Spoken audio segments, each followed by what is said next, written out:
सुबह की ये तीसरी चाय थी, उतनी ही बेस्वाद जितनी पहली थी। बची चाय किचन सिंक पे उधेड़ने के बाद भी कप की तली में निशान लगे हुए थे। तेज पानी की धार कप में छोड़ी तो निशान चला गया, लेकिन महक रह गई थी। मेरे हाथ से कप फिसलकर सिंक में गिर गया था। कुछ ही संभालना अब मेरे बस का नहीं। मम्मी, मैं निकलूं? देर हो गई तो रोहन बड़बड़ करेगा। नीलू ठीक मेरे पीछे खड़ी थी। मेरी पीठ पर फैला रूखापन वो छू नहीं पाती क्या? मैंने बिना देखे पूछा, रोहन कहाँ है? नाश्ता भी नहीं किया उसने। मेरे सवाल का जवाब बाहर पोर्च में खड़ी कार के हॉर्न ने दे दिया था। नीलू, बाय मम्मी कहती हुई तेजी से चली गई थी। किचन की खिड़की से ही झांककर मैंने देखा था, बालों को ठीक करती हुई, पर्स संभालती हुई नीलू आगे वाली सीट पर बैठ गई थी। कुछ तो बोल रही थी वो, जिसे सुनकर रोहन हंसने लगा था। क्या बोली होगी? यही कि मम्मी आज भी चिड़ी हुई थी। और रोहन, उसने हंसकर क्या कहा होगा? कम ऑन भाभी, मम्मी कब नहीं चिड़ी रहती हैं। नहीं नहीं, ये नहीं, बल्कि उसने पूछा होगा कैसी लग रही हूँ। रोहन हंसा होगा, क्या भाभी तुम कब नहीं अच्छी लगती। मेरा दिमाग बिल्कुल उसी कप की तरह हो गया था। निशान जाते ही नहीं थे। जोर लगाकर निशान छुड़ा भी दूं तो महक रह जाती थी। मैंने सिंक में पड़े कप को सूंघा। छी, महक नहीं, बदबू कहते हैं इसे। 2 साल पहले इसी महीने परिवार में नीलू खुशबू का झोंका बनकर आई थी। आदित्य और नीलू मैट्रिमोनियल वेबसाइट पर मिले, एक दूसरे को पसंद किया। हम दोनों परिवारों ने पहली ही मुलाकात में तय कर दिया था कि इससे ज़्यादा अच्छा अब और कुछ नहीं हो सकता था। आनन फानन में सगाई शादी सब निपट गया था। मेरा परिवार पूरा हो गया था। 2 बेटों के साथ घर में बहू भी थी। उसने आते ही बेटी की कमी पूरी कर दी थी। कभी मेरे बिखरे कॉस्मेटिक्स व्यवस्थित करके सजा देती, कभी चुपचाप मेरी अलमारी में एक नई कुर्ती टांग जाती। मैं गुस्सा जाती, चाहिए ही नहीं था, तुम रुपए में आग लगाती हो। वो गले में बाहें डालकर झूल जाती, आपको नहीं, मुझे तो चाहिए था, आपके लिए। मैं जाहिर नहीं करती थी, मन तो भीग ही जाता था। आदित्य और रोहन अपने पापा के साथ खड़े दूर से देखते, हंसते, फिर छिड़ जाते। क्यों पापा, देख रहे हो आप, टीम बन गई है गर्ल्स की। चलिए हम लोग भी अपना गैंग बना लेते हैं। सब कुछ तो परफेक्ट था। क्या कहते हैं, आइडियल फैमिली। बिल्कुल वही, कुछ ऐसा कि जिसको देखकर दूसरों के मन में डाह उठती। पता नहीं किसकी डाह सब कुछ लील गई। मैंने सिरहाने रखी बाम की शीशी खोली और सूंघ ली, भीतर तक पहुंची। लिनसीड ऑयल की महक पूरे दिमाग को काबू में करती हुई सुस्त करती जा रही थी। मैंने आंखें मूंद ली, लेकिन दिमाग पल भर के भीतर फिर दौड़ने लगा था। कब, कहाँ, कौन सी गलती हो गई और किससे? कुछ महीने पहले ही तो उस शाम को हम सब साथ थे, उसी तरह हंसते, एक दूसरे को चिढ़ाते हुए, जब मैंने नीलू को वो डिब्बी पकड़ा दी थी। अरे ये तो वही है मम्मी। डिब्बी खोलते ही उसकी आंखें भर आई थीं। कुछ दिनों पहले ही शोरूम में ईयरिंग पर उसकी आंखें बार बार अटक रही थी। उसी वक्त मैंने तय कर लिया था, यही होगा इसका बर्थडे गिफ्ट। नीलू बच्चे की तरह ठिनठिना गई थी। देखा आदित्य, सब लाए हैं गिफ्ट, बस तुम ही। आदित्य हंसने लगा था। मेरे पास भी एक सरप्राइज है। वो प्रोजेक्ट अप्रूव हो गया है। मोस्ट प्रोबेबली नेक्स्ट मंथ तक हम दोनों यूके के लिए उड़ जाएंगे। कहते हुए उसने हाथ से हवाई जहाज़ उड़ाने का इशारा कर दिया था। हम सब भौचक्के रह गए थे। अचानक ये सब बात तो वो करता था कि प्रोजेक्ट की, लेकिन ये सब इतनी जल्दी, मेरा मन खराब होने लगा था। आदित्य ने तुरंत कहा, सुनो तो मम्मी, 1 साल का प्रोजेक्ट है बस। पहले मैं जाऊँगा, उसके बाद नीलू के आने का अरेंजमेंट होगा, फिर हम दोनों साथ में वापस, पता भी नहीं चलेगा आपको। तब तक ये लंगूर रोहन है ना आपके पास। जितना भी उसने कहा था सब झूठ नहीं तो सच भी नहीं था। वो अगले महीने चला गया था, ये सच था। लेकिन उसके आगे नीलू के वहाँ जाने वाला महीना तो आया ही नहीं। पहले 2 महीने टला, फिर 4 महीने, 5 भी पूरे हो गए, लेकिन कहीं कुछ प्रोग्रेस नहीं। कभी कहता कि मेरा खुद रहने का ठिकाना नहीं, नीलू को कैसे बुला लूं। फिर कहने लगा कि हो सकता है मेरे ही वापस आने को हो जाए। अब क्या करेगी नीलू आकर। बात सिर्फ इतनी सी नहीं थी, इससे कुछ ज़्यादा थी। नीलू की चंचलता गायब होती जा रही थी, आंखों के नीचे बढ़ते डार्क सर्कल भी चुगली करने लगे थे। एक दिन इन्होंने पूछा लिया, नीलू कोई बात है क्या? आदित्य ठीक है वहाँ? कुछ टेंशन है क्या? नाश्ता करती नीलू एक पल को ठिठकी, फिर संभल कर बोली, हाँ पापा सब ठीक है, आदित्य भी ठीक है। मेरे ऑफिस में इतना काम है आजकल। मैं चुपचाप सुनती रही, उसको देखती रही। शोर मचाकर दुनिया भर की बातें बताकर खाना खाने वाली लड़की एक एक टुकड़ा निगल रही थी, बीच बीच में कहीं खो जाती थी। ये ऑफिस वाली टेंशन तो नहीं थी। नीलू सच सच बताओ बात क्या है? शाम को उसके लौटते ही मैंने आंखों में आंखें डालकर पूछ लिया था। मुझे पता था मुझसे वो कुछ नहीं छुपा सकती। थोड़ी देर ज़मीन में आंखें गड़ाए वो टाइल्स की फीलिंग को पैर के नीचे अंगूठे से छूती रही। फिर एकदम से बोली, मम्मी कुछ अजीब सा लग रहा है मुझे। आदित्य ठीक से बात भी नहीं करते और अंगूठे की हरकत रुक गई थी। टप टप 2 आंसू उसके कुर्ते पर गिरे। और मम्मी उसके कुलीग से बात की तो वो मतलब जो कह रहा था ज़रूरी नहीं कि सच हो, लेकिन उसने कहा कि आदित्य की लाइफ में कोई और लड़की। बस इतना बोलकर वो बिखर गई थी। मेरे पेट के इर्द गिर्द बाहें लपेटकर फपक फपक कर रोती हुई मेरी बहू मुझे शर्मिंदा कर रही थी। इस तरफ हम सब ने सोचा कैसे नहीं, ये भी तो हो सकता था हम सब कैसे इस डर से आज़ाद रहें। आदित्य को गए करीब 8 महीने होने को आए थे। वो नीलू को वहाँ नहीं बुला पा रहा था या फिर बुलाना ही नहीं चाह रहा था। इस अंतर को समझा क्यों नहीं पा रहे थे। फिर शुरू हुआ पूछताछ का दौर। कई लोगों से बात की, रोहन के भी एक सीनियर वहाँ थे, उनको फ़ोन किया गया। आदित्य के कॉन्ट्रैक्ट्स खंगाले गए। सब कुछ सामने आता जा रहा था। फिर एक एक करके हम सबने आदित्य से बात करनी शुरू की। मुझसे और अपने पापा से तो बात करना तो बाद में बात करता हूँ कहकर टाल कर गया। रोहन ने पीछा नहीं छोड़ा। दोनों भाइयों में खुलकर बात हुई और वो बातें जब हमारे सामने खुलकर आई तो लगा कि पैर के नीचे ज़मीन ना होकर दलदल हो।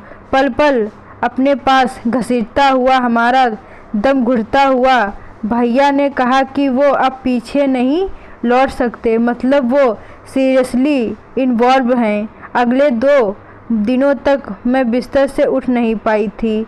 सलाइन चलती रही, दवा भी, लेकिन ब्लड प्रेशर नॉर्मल हो ही नहीं पा रहा था। अपनी कमजोरी पर रोना भी आया। जिस समय मुझे नीलू को संभालना चाहिए था उस समय मैं खुद ही पड़ गई थी। नीलू के पेरेंट्स भी आए, मुझे देखने आ रहे हैं कहा तो ऐसा था, लेकिन आते ही असली बात भी कह दी। देखिए अब सब कुछ साफ है। ऐसे में नीलू के यहाँ रहने का कोई मतलब नहीं है। दिल्ली ऑफिस में ट्रांसफ़र हो जाएगा नीलू का। मेरे पास इस बात का कोई जवाब नहीं था। आदित्य के पापा ने हाथ जोड़ दिए थे, ट्रांसफ़र में भी टाइम लगेगा ही, थोड़ा रुक जाइए, बस एक बार सामने बैठकर बात हो जाए, फिर आपकी जो मर्जी। 2-3 महीने में आदित्य वापस आ रहा है, क्या पता सब कुछ सही हो ही जाए तब तक प्लीज़। नीलू के मन में भी शायद यही था। एक बार फिर शुरू हुआ इंतज़ार का एक और दौर। पल पल डराता हुआ डरावना दिन खींच खींच कर लंबे करता हुआ बोझिल नीलू की ओर मैं देखती तो लगता इत्र की शीशी किसी ने खुली छोड़ दी। भीतर कुछ भी नहीं रह गया, ना तो ठीक से खाती ना कहीं जाती, घर से ऑफिस, ऑफिस से घर, बस इतना ही। कभी शॉपिंग की बात की तो सफाई से टाल गई, ना मूवी ना रेस्टोरेंट। मेरा अपराध बोध बढ़ते बढ़ते मुझको ही लीलने लगा था। रोहन कल हम सब लोग मूवी चलेंगे और प्लान मत बनाना, और हाँ ऑफिस से आकर अपने कमरे में मत घुसे रहा करो, नीलू से बात किया करो। घुल रही है वो, मेरे ही दिए गए सुझाव थे ये सब। कौन सा ग्रह आकर जमा था मेरी कुंडली में जो मुझे डालकर बैठाकर हाथ में कुल्हाड़ी थमा गया था। अगले दिन मूवी जाने से तुरंत पहले मुझे भयंकर पेट दर्द उठा। अपनी कसम चढ़ाकर मैंने दोनों बच्चों को ही भेज दिया। कभी सब्जी का झोला थमाकर बाजार भेज देती, कभी हम तीनों टीवी देखने होते तो मेरी आंखें लगते ही मैं उठकर अपने कमरे में आ जाती। ये सब कोई मुझसे करवा रहा था या अपने आप हो रहा था? सबसे बड़ी गलती तो मैंने उस दिन कर दी जब नीलू ऑफिस कैब का वेट करती हुई झुंझला रही थी। मैंने बहुत अच्छी माँ बनते हुए ऐलान कर दिया था, देखो रोहन, मना मत करना, लगभग एक ही टाइम है तुम दोनों का, साथ क्यों नहीं आते जाते? रोहन ने एक बार भी मना नहीं किया था। मेरे मन का बोझ उतरने लगा था। नीलू थोड़ी नॉर्मल होने लगी, हल्की सी महक फिर घर को घर बनाने लगी थी। आदित्य के आने का इंतजार अब इतना कठिन नहीं रहा था। देखा जाए तो मौसम बदल रहा था, हवाएं थीं, लेकिन ये नहीं पता था कि आंधी भी आने वाली थी।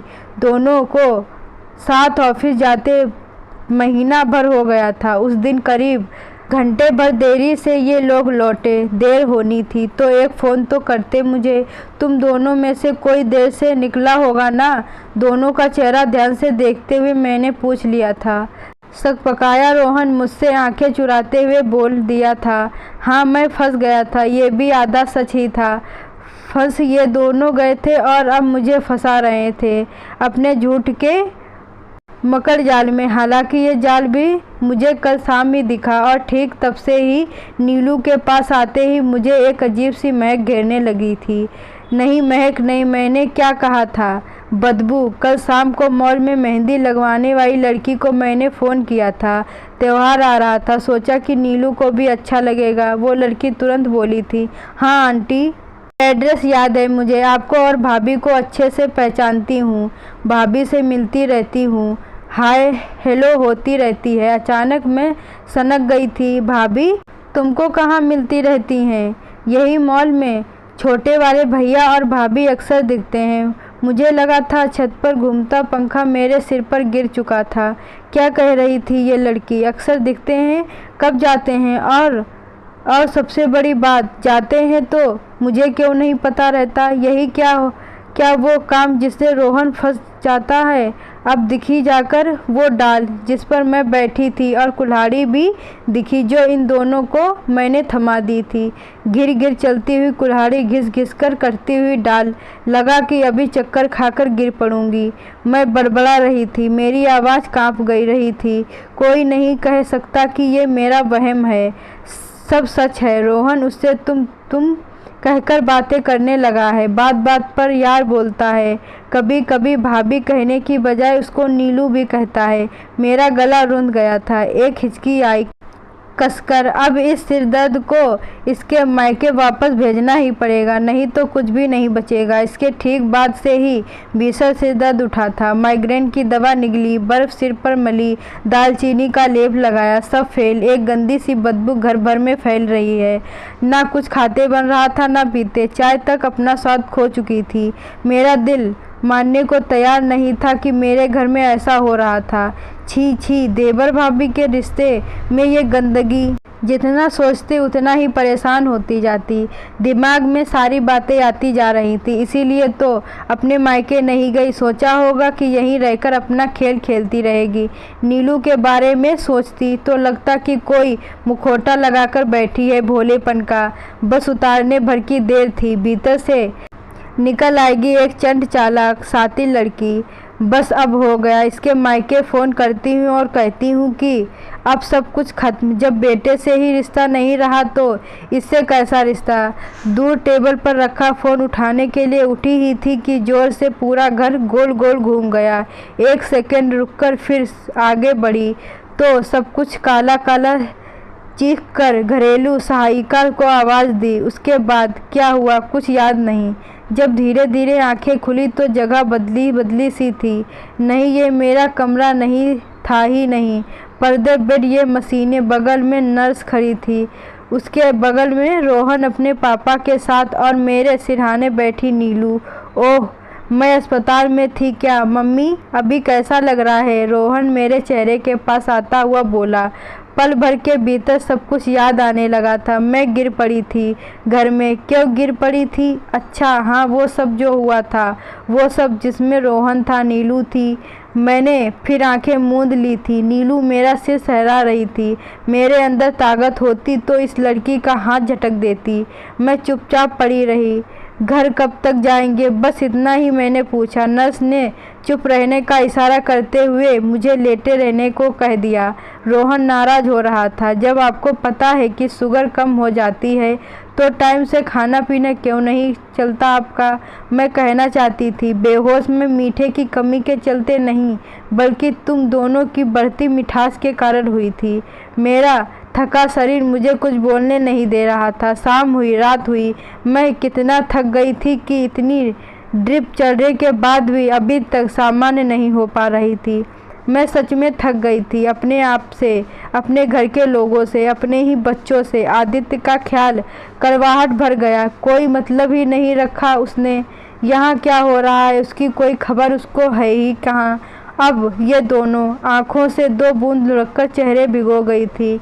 नीलू ने चेहरा साफ करते हुए कहा, कुछ टेंशन मत लीजिए मम्मी, कुछ नहीं हुआ है आपको। मुझे क्या हुआ था वो सब उसको मालूम ही कहाँ था। जब मालूम पड़ेगा तब उसका क्या हाल होगा। झूठी कहीं की, लेकिन सब कुछ पूछना तो पड़ेगा ही, जल्दी से जल्दी। मैंने रात को ऐलान कर दिया, रोहन अपने पापा को लेकर घर आओ। मेरे पास नीलू रुकेगी। इससे अच्छा मौका मुझे नहीं मिलेगा। घर पर तो कभी रोहन कभी उसके पापा इसका पक्ष लेने लगेंगे, मुझ पर ही हावी हो जाएंगे। अभी किसी को कुछ नहीं पता है। अब मैं शुरुआत करूंगी। रात को लैपटॉप पर काम करती नीलू का चेहरा एकदम शांत था। मैं ध्यान से उसको देखती रही। उसके चौंक कर मेरी ओर देखा। मम्मी कुछ चाहिए? अच्छा 1 मिनट में आ रही हूँ, बस। जल्दी से कुछ लिखकर वो मेरे पास आकर बैठ गई थी। मेरा मन खराब होने लगा था।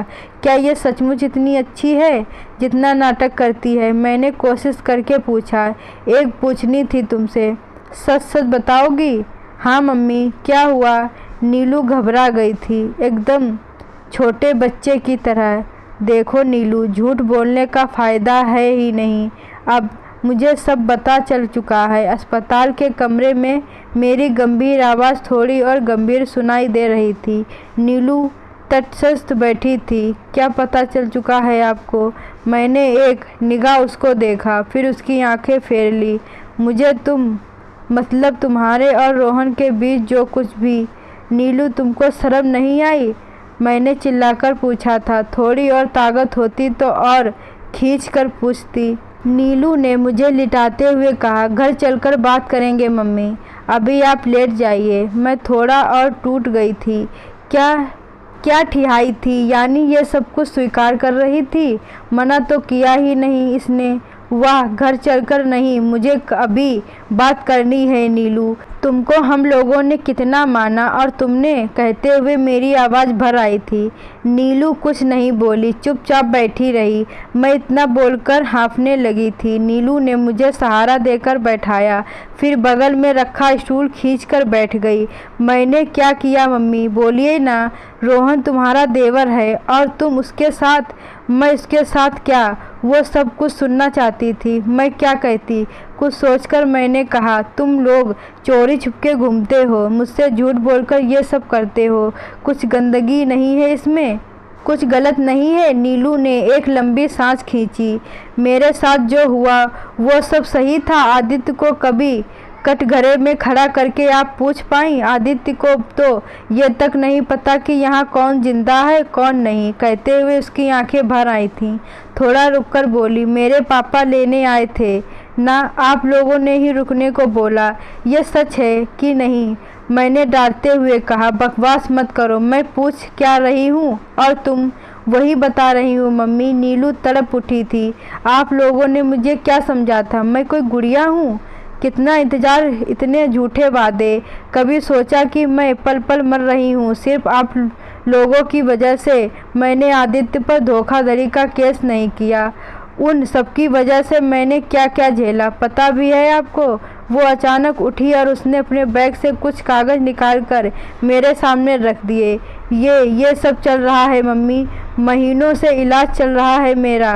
कभी डॉक्टर नींद की दवा देता है, कभी डिप्रेशन ना होने की। ये सब जो मेरे साथ हो रहा है वो पता भी है किसी को?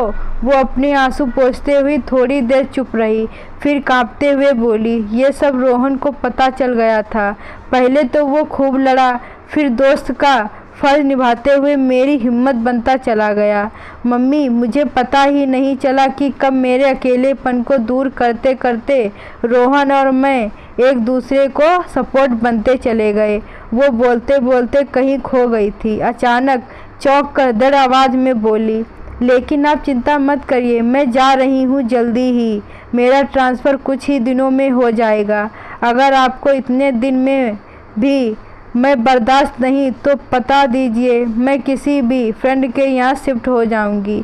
बस आपसे इतनी ही रिक्वेस्ट थी कि इस रिश्ते को ख़राब ना मत दीजिए। आपने गंदगी शब्द इस्तेमाल किया था ना मम्मी, दोस्ती में कभी यह शब्द आता ही नहीं है। बस इतना बोलकर वो चुप हो गई थी। दवाओं का असर था या इन बातों का, थोड़ी ही देर में गहरी नींद मुझे आगोश में ले चुकी थी।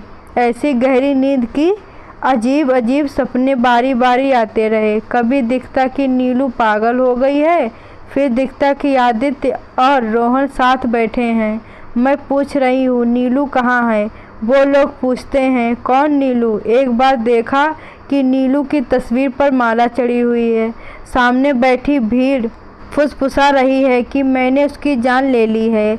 पता नहीं कब सुबह हुई, कब मेरी आंखें खुली, होश आया तो नर्स दवा दे रही थी। मेरे घर के लोग कहाँ है सिस्टर? नर्स खींचते हुए बोली, कौन लोग? तुम्हारी बेटी ही तो है इधर, वो देखो बैठी है। दीवार से सिर टिकाए नीलू आधी नींद में थी, लेकिन मेरे जागने का समय आ चुका था। इसके साथ हम सबने किया क्या? कहीं ना कहीं हम सब दोषी थे। एक एक करके भूल सुधारनी ही होगी। प्रायश्चित अभी नहीं किया तो कभी नहीं। रोहन और नीलू एक दूसरे से जुड़ चुके हैं। एक बार फिर एक और रिश्ता बिखरे, ये ठीक नहीं होगा। मेरा मन साफ हो चुका था। वो मैल मेरे मन में था जो मैं इनके रिश्ते में देख रही थी, सब हल्का हल्का था। नर्स ब्लड प्रेशर नापते हुए संतुष्ट थी। सब अच्छा है, नाश्ता करके ये दूसरी दवा लेनी है। बेटी को जगाकर बताऊं? नहीं सिस्टर, उसको सोने दीजिए, मुझे याद रहेगा। वैसे वो सोती हुई नीलू के चेहरे पर एक लट आकर बिखर गई थी। मैंने सिस्टर को थोड़ा और समझाया, वैसे वो मेरी बहू है, छोटी बहू।